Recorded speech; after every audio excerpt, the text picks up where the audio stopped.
السلام علیکم، welcome to my channel invisible colour.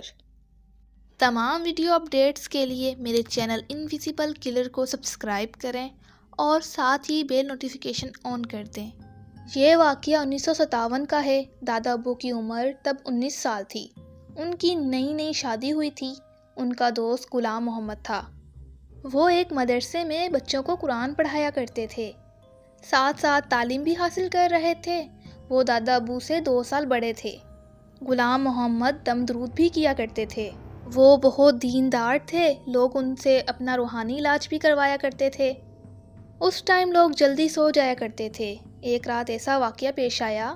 رات کے 12 بجے ایک آدمی غلام محمد کو بلانے آیا اور کہنے لگا کہ میرے بیٹے کی طبیعت بہت خراب ہے، پھر سے بگڑ گئی ہے، آپ آ کر میرے بیٹے کو دم کیجئے، وہ بہت زور زور سے چیخیں مار رہا ہے، اگر آپ نے دم نہ کیا تو صبح تک وہ کہیں مر نہ جائے، میرا اکلوتا لڑکا ہے۔ غلام محمد ان کے ساتھ چلے گئے۔ اس آدمی کا نام محمد بشیر تھا۔ غلام محمد بتاتے ہیں کہ یہ گھر ہمارے ہی ایریے کو لگتا تھا۔ میں سائیکل پر ان کے گھر گیا۔ محمد بشیر بھی میرے ساتھ تھا۔ جب میں اندر گیا تو ایک 10 سال کا بچہ بہت خوفناک آوازیں نکال رہا تھا۔ دسمبر کے سرد مہینے میں وہ بہت ہی شدید گرم تھا۔ اس کا سارا جسم تپ رہا تھا۔ میں نے اس پر پھر سورہ بقرہ پڑھنا شروع کر دی اور ساتھ ہی اس پر دم کیا۔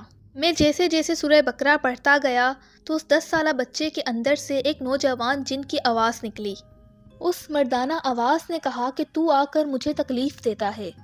میں نے پھر اس کو کہا کہ اس بچے سے جو بھی غلطی ہوئی ہے تم اس کو چھوڑ دو۔ پھر اس نے کہا کہ یہ مدرسے جا رہا تھا کہ راستے میں ایک پتھر پڑا تھا، اس نے اس کو پاؤں مار کر دور پھینکا اور جس جگہ پھینکا تھا وہاں میرا بچہ کھیل رہا تھا۔ پتھر میرے بچے کی ٹانگ پر لگا تو اس کا خون بہنے لگا، اسی لیے میں اب اس کو تنگ کرنے آتا ہوں۔ میں نے پھر اس کو کہا کہ تیرے بیٹے کی زندگی تو بچ گئی ہے، پھر تو اس کی زندگی کے پیچھے کیوں پڑا ہے؟ محمد غلام نے کہا کہ اگر تم یہاں سے نہیں گئے تو میں تمہیں جلا دوں گا۔ بچے کے علاج کا یہ 3را دن تھا۔ اس پر اس جن نے کہا چلو ٹھیک ہے، میں اس کو چھوڑ دیتا ہوں، مگر میری 2 شرطیں ہیں۔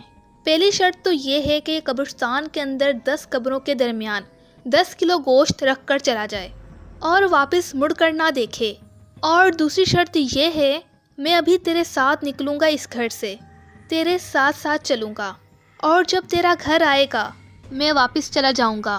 اس پر غلام محمد مان گئے۔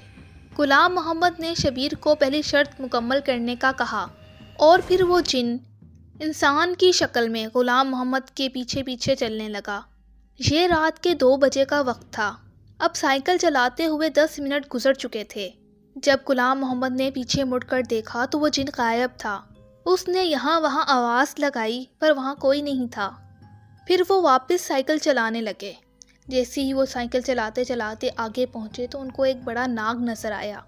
پھر اس نے سائیکل روکی اور اس کو کہا اگر تم جن ہو تو یہاں سے چلے جاؤ، میرے راستے میں مت آؤ۔ غلام محمد نے اپنے الفاظ 3 دفعہ دہرائے، مگر اس کالے ناگ کی طرف سے مکمل خاموشی تھی اور وہ ٹس سے مس نہ ہوا۔ جب غلام محمد نے واپسی سائیکل چلانا شروع کی اپنا راستہ بدل کے، لیکن پھر وہ اس کے راستے میں آ گیا۔ سائیکل کی رفتار تیز تھی تو سائیکل کے نیچے آ کر سانپ مر گیا۔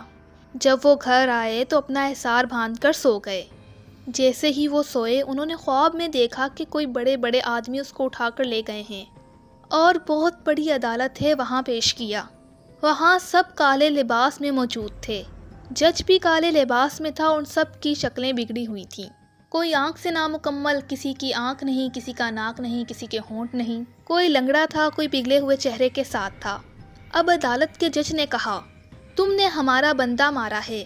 غلام محمد صاحب جنات کی عدالت میں موجود تھے اور کہنے لگے میں نے پہلے اس ناگ کو وارن کیا تھا، اگر تو جن ہے تو یہاں سے چلا جا، میرا راستہ چھوڑ دے، اور میں نے حضور صلی اللہ علیہ وآلہ وسلم کی حدیث پر عمل کیا۔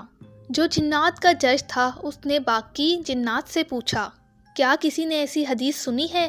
عدالت کے مجمع میں سے 2 بڑے جن بولے جی ہاں سنی ہے، یہ بالکل سچ کہہ رہا ہے۔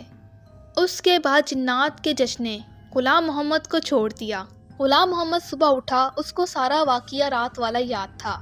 اس نے سارا واقعہ سب کو سنایا، جس میں بشیر بھی موجود تھا۔ بشیر نے پھر کہا، تو اب بھی میں 10 کلو گوشت قبرستان رکھ کر آؤں گا؟ یقیناً رکھ کر آؤ گے۔ اگر تم نے ایسا نہ کیا تو کوئی بھی اس کے گھر سے آ کر تمہارے بچے کو تنگ کرے گا، کیونکہ جب وہ یہ شرطیں بیان کر رہا تھا تو اس کے سارے کنبے والے اس کے ساتھ کھڑے تھے۔